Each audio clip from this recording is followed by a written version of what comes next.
Anjuran: gunakan headphone untuk suasana yang lebih mencekam.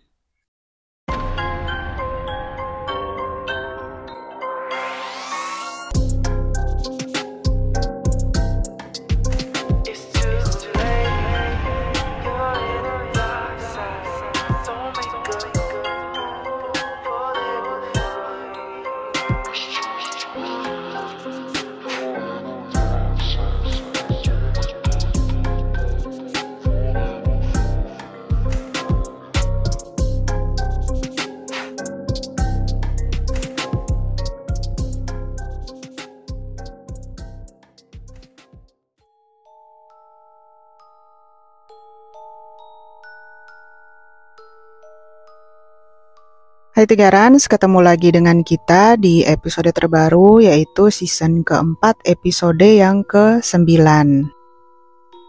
Nah, di episode kali ini gue mau bercerita mengenai sebuah kisah nyata katanya perihal penjaga makam yang sakit setelah melihat sesuatu. Aduh, apakah itu dan seperti apakah itu? Yuk kita simak ceritanya.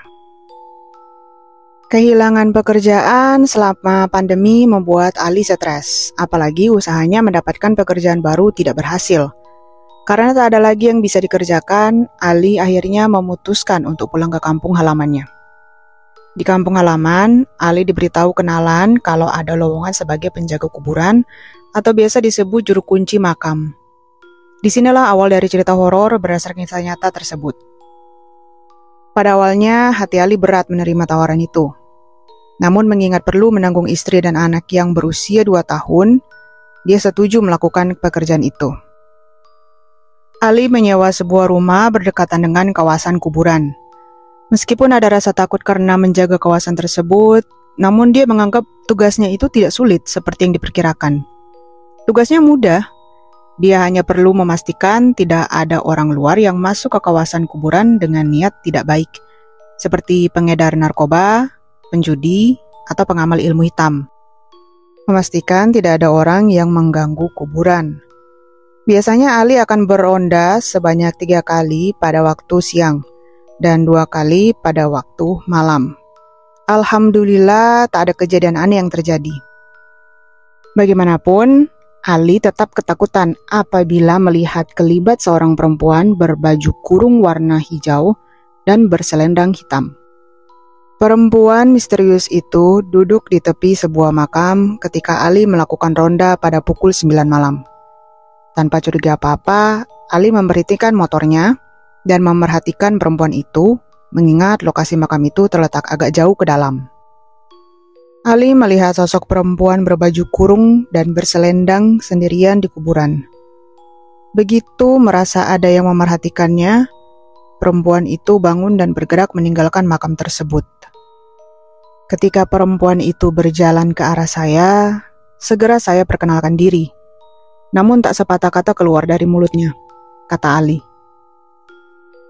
Perempuan itu tidak menjawab, dan berlalu begitu saja menuju semak-semak di tepi kawasan kuburan. Ali kemudian mencoba memberanikan diri mengikuti perempuan tersebut. Namun bayangannya tiba-tiba lenyap. Ali tidak menjumpai jalan keluar kawasan kuburan melalui semak-semak tersebut. Gagal menemui perempuan itu, Ali pergi ke makam yang disinggahi perempuan tadi. Tertera nama seorang perempuan yang sudah meninggal dunia hampir 50 tahun lalu. Beberapa minggu kemudian ketika melakukan ronda malam, saya sekali lagi melihat perempuan yang sama. Kebetulan bulan sedang penuh, jadi pekatnya malam sedikit terang hingga mudah melihat perempuan itu. Kebetulan saya ronda pakai sepeda, jadi mungkin dia tidak menyadari kehadiran saya. Saya mendengar suaranya sedang menangis di pinggir makam yang sama. Katanya lagi, ketika Ali sedang asyik memperhatikannya, perempuan itu tiba-tiba menolehkan wajahnya. Dalam samarnya malam dan cahaya bulan, Ali kali ini dapat melihat wajahnya dengan jelas. Perempuan tersebut ternyata berambut panjang dan memiliki wajah yang agak menakutkan. Ali belum sempat mendekati, perempuan itu langsung lari masuk ke semak-semak dan menghilang begitu saja. Saya lari lintang pukang karena merasa takut. Tiba-tiba saya mendengar suaranya lagi yang meminta saya tidak mengganggunya. Saya mencari sumber suaranya. Ketika saya memandang ke atas, perempuan itu bertengger di atas pohon besar. Kata Ali lagi. Ali terus lari tanpa tujuan dan meninggalkan sepedanya. Apa yang terjadi bagaikan sebuah mimpi seram. Entah bagaimana kelanjutannya, Ali tiba-tiba sudah di halaman rumah. Ali rupanya tak ingat dengan kejadian seram yang baru saja dialaminya. Saat bertanya kepada istrinya, Ali diberitahu dia ditemukan dalam kondisi pingsan di depan pintu rumah. Istri temukan saya pada keesokan harinya ketika dia membuka pintu. Saya langsung tidak ingat apa yang terjadi. Hampir seminggu saya demam dan istri memanggil seorang ustadz untuk memulihkan semangat saya. Alhamdulillah tidak ada lagi kejadian aneh setelah malam itu. Dan saya tetap meneruskan pekerjaan sebagai penjaga kuburan. Ujarnya terakhir. Sudah hampir 2 tahun berlalu, Ali sempat berpikir mengenai perempuan itu. Namun perempuan misterius itu tidak pernah muncul lagi di kawasan kuburan. Oke Tigarans, demikian kisah horor untuk episode malam hari ini. Wow, ini kisah apa ya? Bahasanya risiko suatu pekerjaan, apalagi pekerjaan itu lekat unsurnya dengan mistis ya atau horor ya.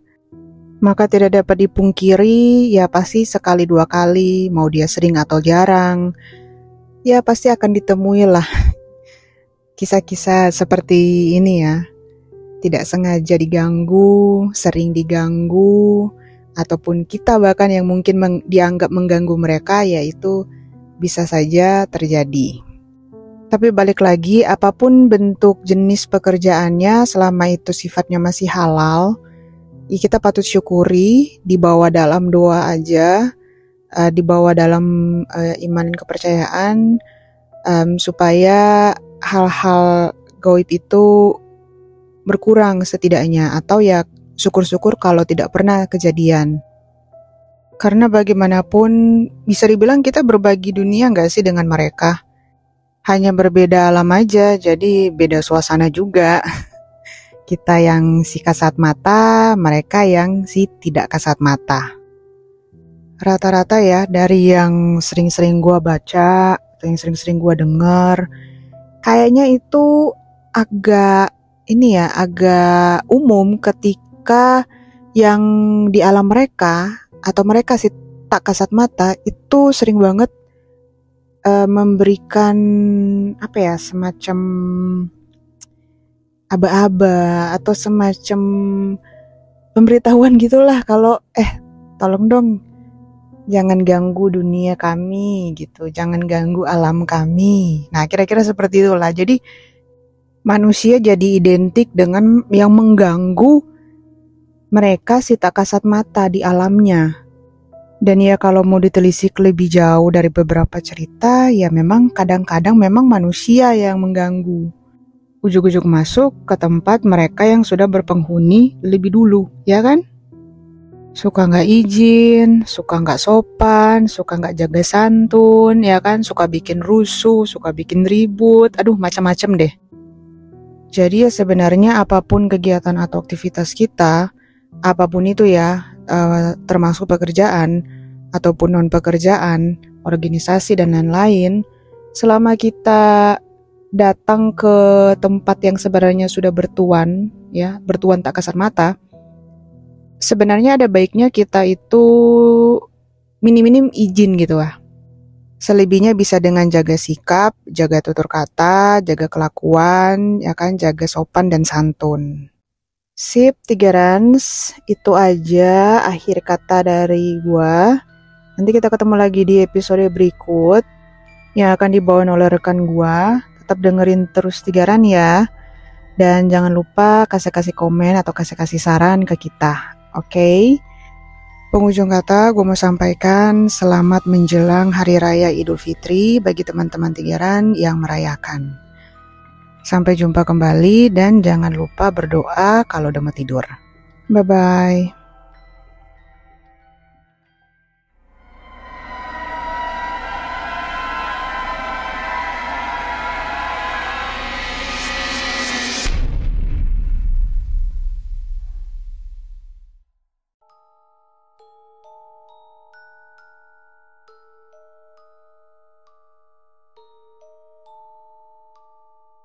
Hai Tirans, hari ini gue mau cerita.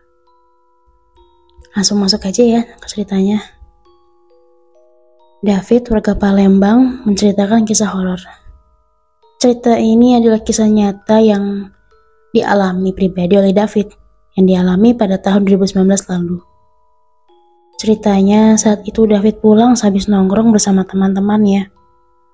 Karena hari sudah menunjukkan pukul 11 malam, akhirnya ia pulang sendirian mengendarai motor. Kisah horor mulai terjadi. Di jalan, David merasakan hawa yang sangat dingin. Lalu ia melihat bahwa tidak ada motor atau mobil yang melintas di jalan yang ia lewati. Padahal jalan itu biasanya ramai.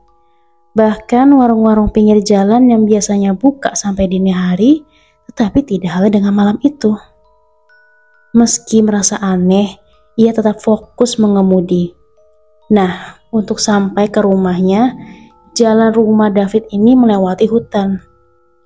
Hutan lebat yang luas di samping kiri kanan jalan itu jalan raya. Lalu di sisi kanan hutan itu adalah tempat makam atau kuburan warga. Sedangkan sisi kanannya ada sungai yang mengalir. Awalnya David sudah merasa curiga. Tetapi karena tidak ada jalan lain menuju ke rumah, maka mau tak mau ia melewati jalan itu. David memang memiliki indera yang cukup peka. Sehingga sudah menjadi hal biasa jika ia melihat sosok-sosok yang aneh atau sebangsa jin hantu dan sejenisnya tersebut. Hingga dengan santai David mengabaikan keberadaan mereka. Lalu kemudian David melihat seorang pria sedang berjalan kaki di depannya. Pria itu membelakangi David. Melihat itu, David lantas bergumam dalam hati. Kenapa orang itu malam-malam jalan kaki sendirian di hutan? Manusia apa bukan ini? Kemudian ketika tepat berada di samping orang itu, David kaget. Dan ketakutan bukan main. Karena orang yang berada di sampingnya tersebut tidak punya kaki. Sosok itu hanya memiliki badan dari kepala sampai ke perut saja. Sementara paha sampai kakinya tidak ada seperti terpotong.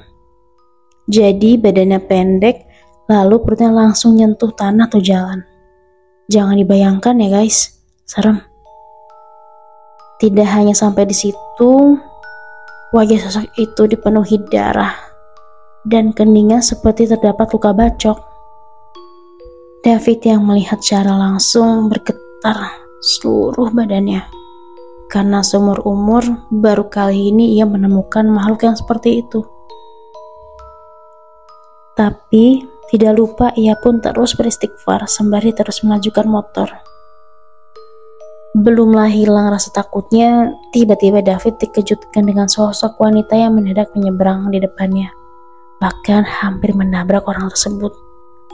Untuk memastikan, David berhenti dan melihat sekeliling, tetapi tidak ada siapapun di sekitaran dia. Sementara, ternyata dia sedang berhenti tepat di kuburan-kuburan terkenal angker itu. Lebih aneh dan menyeramkannya lagi, motor David ini tiba-tiba mogok. Seketika David merasakan takut yang bukan main. Karena motor yang tidak hidup-hidup saat ia nyalakan, David akhirnya menyerah dan mencabut kunci di motornya untuk kemudian berlari sekuat tenaga mencari pertolongan di rumah terdekat. Akhirnya ia ketemu satu rumah pertama. Ia menggedor pintu rumah itu meminta pertolongan. Akhirnya keluarlah sepasang suami istri dari rumah itu. Melihat keadaan David yang pucat dan ketakutan, mereka akhirnya mempersilahkan David masuk dan memberikan segelas air pada David. Setelah agak tenang, David akhirnya bercerita pada pasangan itu tentang kejadian yang dialaminya. Bukan merasa takut, pasangan suami istri itu justru ketawa terbahak-bahak mendengar cerita David. Seram sekali ya. Bayangkan saja, kamu cerita seramnya bukan main. Malah mereka ngetawain kalian. Ketawa heboh gitu. Meski demikian selang berapa lama, si bapak itu berkata bahwa tidak apa-apa. Justru ia menawarkan untuk mengajak David ke hutan mengambil motornya yang tertinggal. Sesampai di sana, bahkan dalam sekali percobaan, motor David kembali menyala. Padahal sebelumnya ia coba tapi tidak hidup-hidup itu motor. Alhasil ia kembali membonceng bapak itu kembali ke rumahnya. Sebelum berpamitan pergi, ibu itu berpesan pada David, "Hati-hati ya nak, kamu tidak pernah betul-betul sendirian. Kalau ada yang mengganggu, jangan panik dan jangan kagetan," ujar ibu itu. Setelah itu, bersyukurnya David bisa pulang ke rumah dengan selamat tanpa gangguan apapun di jalan.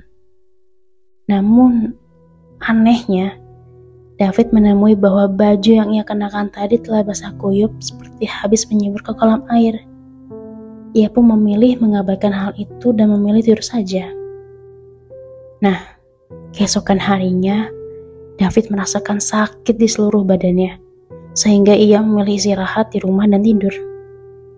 Anehnya, dalam tidur siangnya tersebut, ia bermimpi yang sangat aneh.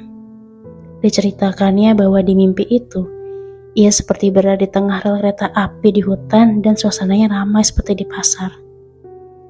Tapi orang-orang tersebut tampak aneh bagi David, karena mereka semuanya memakai pakaian baju khas orang pada zaman 1930-an, di mana laki-lakinya memakai sehelai kain dari pinggang ke bawah dan perempuan memakai sehelai kain saja.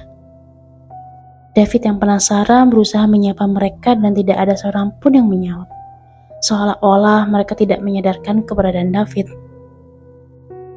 Karena kesal, akhirnya David berteriak dengan kerasnya. Lalu barulah semua orang yang ada di sana menghentikan aktivitas mereka dan semuanya menoleh ke arah David. Seketika itu juga wajah orang-orang di sana berubah menjadi wajah-wajah yang hancur dan penuh luka. Bahkan kata David, ada salah satu di antara mereka yang tidak memiliki mata. Merinding. David yang ketakutan, ia berusaha berlari sekuat tenaga. Sayangnya ia diikuti oleh orang-orang yang berwajah hancur itu. Hingga ia tiba di sebuah tebing yang di bawahnya ada sungai besar. Melihat semakin dekat, orang-orang berwajah hancur itu mendekatinya. Maka tidak ada pilihan lain selain menyebur ke sungai di bawah. Di momen dia terjun ke sungai, itulah akhirnya ia terbangun dari tidur yang sembari berteriak. Hingga menyebabkan seisi rumah menghampiri ke kamar David dan ia ditenangkan oleh bundanya yang juga dapat melihat makhluk seperti David. Sang bunda mengatakan bahwa, "Tenang nak, makhluk-makhluk itu tidak bisa masuk ke rumah kita." Namun selepas mimpi itu, David menderita sakit selama 2 hari. Dan di hari dia sembuh, David kembali nongkrong bersama teman-temannya. Ceritanya lumayan panjang nih ya. David ini nih lagi diisengin ceritanya ya. Kayak lu ngapain sih malam-malam manusia masih berkeliaran aja. Ini kan jam gue, jam terbang gue. Itu kali ya kata setannya. Terus ngeliat, mangsa yang sempurna nih. Udah mungkin karena sudah malam, David capek. Ya kan, energinya lagi bisa diambil, dimainin lah istilahnya mungkin ya. Udah deh kena kan. Digangguin dari yang tadi ngelihat bapak-bapak badan setengah ya. Itu sih gue takut sih sebenarnya. Bukan takut ya, lebih ke ngeri. Kayak, gue geli ya kalau ngelihat yang kayak gitu, yang dimana kakinya nggak ada gitu kan, kepalanya nggak ada, setengah badan, lain-lain. Gue nggak bisa banget ngeliatnya guys. Ngeri cuy, ngeri kan. Terus habis itu dia ketemu sama kuntilanak kali ya ini ya.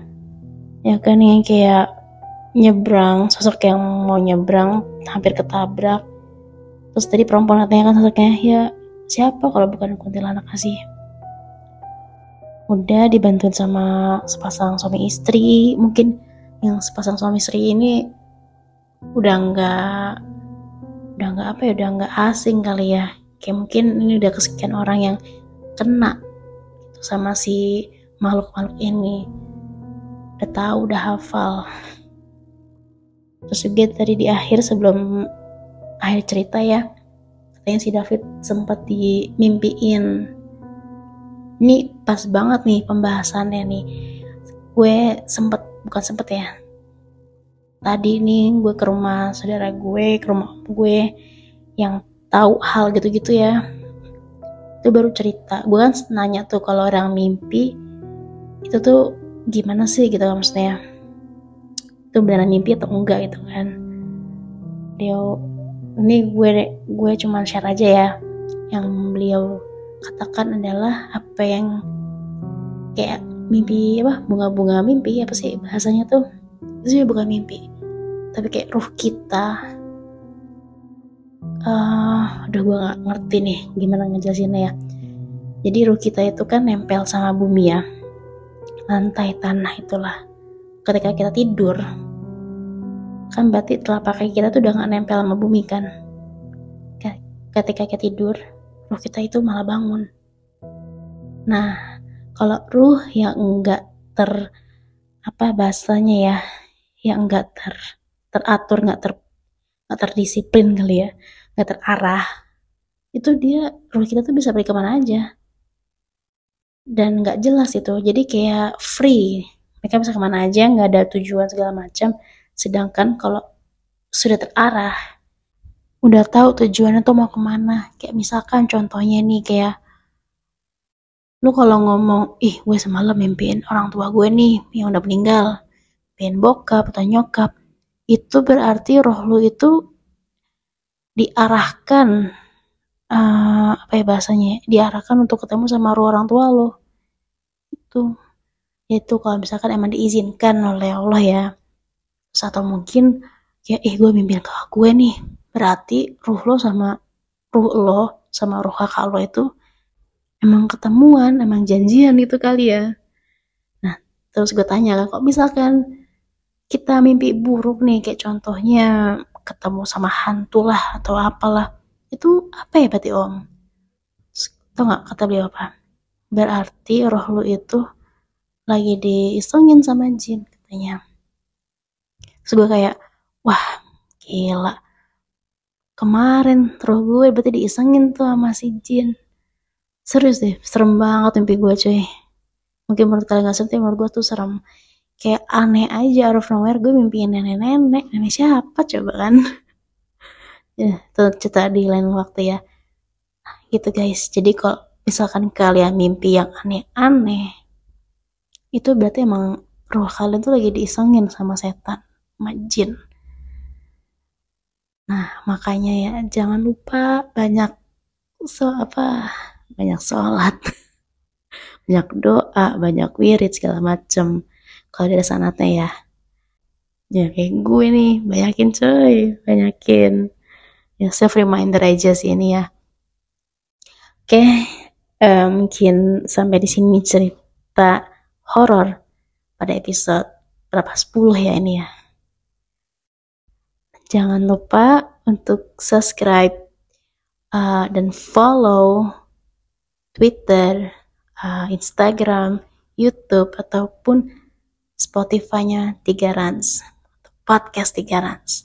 Ya biar kita makin semangat nih ceritain cerita horor yang kita temuin tadi situs mana atau dari teman-teman yang udah nge-share ceritanya ke kami. Oke? Ya jangan lupa di rate dong 5 stars ya, subscribe and like. Jangan lupa juga kalian bisa banget share cerita kalian.